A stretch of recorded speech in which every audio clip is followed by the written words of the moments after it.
Telugu digital media network లో political కేటగిరీలో number 1 కేవలం 72 గంటల్లో 1,50,00,000 వ్యూస్ పైగా పాపులర్ టీవీ నెట్వర్క్. సార్ ఎటువంటి దిశానిర్దేశం చేశారు జగన్మోహన్ రెడ్డి గారు అంటే ఏం చెప్తారు?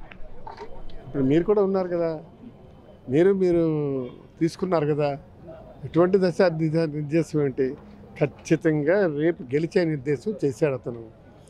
ఆయన చెప్పినటువంటిది ప్రతి ఒక్కరూ చూచా తప్పకుండా రేపు ఇంప్లిమెంట్ చేస్తారు. అది ఆయన తీసుకున్నటువంటి నిర్ణయంలో 100% పర్ఫెక్షన్ ఉంది. ఆయన ఇచ్చే ప్రతి డైరెక్షన్లో అంబిక్విటీ లేదు. కాబట్టి ఖచ్చితంగా ఈజీగా హాజరైనటువంటి వాళ్ళంతా కూడా ఇంప్లిమెంట్ చేస్తాం. Definitely we will win 175. TDP Janasena రీసెంట్గా విడుదలైన లిస్ట్ కోసం ఏం చెప్తారు సార్ మీరు? ఆ లిస్టు చూసి వైసీపీ వాళ్ళు భయపడుతున్నారని టీడీపీ వాళ్ళు అంటున్నారు. అవునవును, మేము ఎలా ఒడిగిపోతున్నాం అయ్యా. ఆ లిస్ట్ చూసి ఎలా ఒడిగిపోయి ఎక్కడ ఏ బొక్కలున్నా దూరిపోతామని చూస్తాం. ఏం మాట్లాడతారయ్యా, మమ్మల్ని ఫేస్ చేయమని ఉండాలి, చూద్దాం. అంటే జనసేనకి 24 స్థానాలు 3 ఎంపీలు కేటాయించాలని ఏ విధంగా చూడొచ్చు సార్? అది వాళ్ళు నిర్ణయించుకోవాల్సిన విషయం.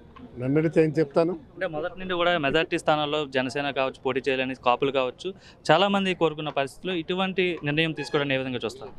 నో, అది వాళ్ళు నిర్ణయించుకోవాల్సినటువంటిది. తెలుగుదేశం జనసేన కలిపి పోటీ చేస్తున్నారు. నువ్వెంత అనుకున్నారు. అది వాళ్ళ క్యాడర్ ఎంతవరకు యాక్సెప్ట్ చేస్తారనేటువంటిది ఆలోచన తప్ప ఇది ప్యాకేజీలు ఇవన్నీ కూడా ప్యాకేజీలకి ఏముంది? ప్యాకేజీలకి ఏదైనా తీసుకోవచ్చు. వాళ్ళ క్యాడర్ ఎంతవరకు యాక్సెప్ట్ చేస్తారనేది చూడాలి. అర్థమైందా?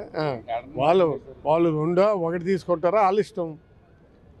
ఇప్పుడు చెప్పండి. మీ కాన్స్టిట్యూన్సీ సంబంధించి టీడీపీ అభ్యర్థిని ఖరారు చేయడం జరిగింది. ఎట్లా ఉండబోతుంది ఆందోళన వలసలో ఈసారి ఎన్నికలు అంటే ఏం చెప్తారు?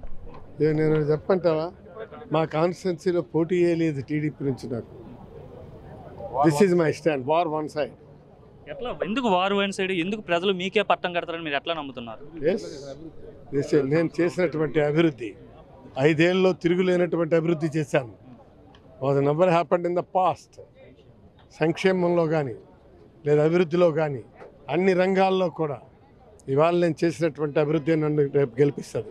మీ జిల్లాలో రీసెంట్గా చంద్రబాబు పర్యటించారు. ఇక్కడ ఉన్న నాయకులు కావచ్చు మొత్తం పెద్ద ఎత్తున అవినీతి చేశారనేసి అయితే ఆయన చెప్తున్నారు.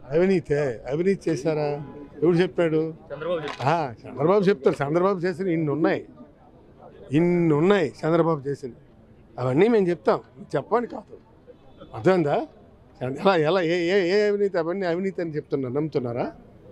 30 ఏళ్ళు వెనక్కి వెళ్ళిపోయింది రాష్ట్రం అంటున్నారు చంద్రబాబు నాయుడు. 30 ఏళ్ళు వెళ్ళిపోయింది. ముందు పట్టుకొని లాగుతాడు వీడు? నాకు తెలియదండి. ఈయన గట్టి ముందు పెట్టి లాగితే మా వాళ్ళు సపోర్ట్ చేస్తారు కదా. ఆయన ముందు పట్టుకొని లాగుతాడా? ఏ విషయాలు పానే సార్. ఆయన వస్తేనే ప్రజల భవిష్యత్తుకు బాగుంటుంది గ్యారంటీ అని కూడా చెప్తున్నారు. గ్యారంటీ నేను అన్నది ఆయన వస్తే ఎంత గ్యారంటీ ఉంటుందో మనకు తెలుసు. జన్మభూమి కమిటీలకు గ్యారంటీ. ఇవన్నీ ఏం అసలు వాళ్ళు చెప్పింది ఏది ఒక్క దాంట్లో అసలు నిజం ఉందా? నిజాయితీ ఉందా? నిబద్ధత ఉందా? నీతి ఉందా? ఒక్కటి ఉందా? వాళ్ళకి ఏమీ లేదు. వాళ్ళు చెప్తారు మాటలు ఎలక్షన్లో. మళ్ళీ మీరే అధికారంలోకి వస్తారు. Yes, we will win the race. We will win the game. We will come back again with 175. No competition.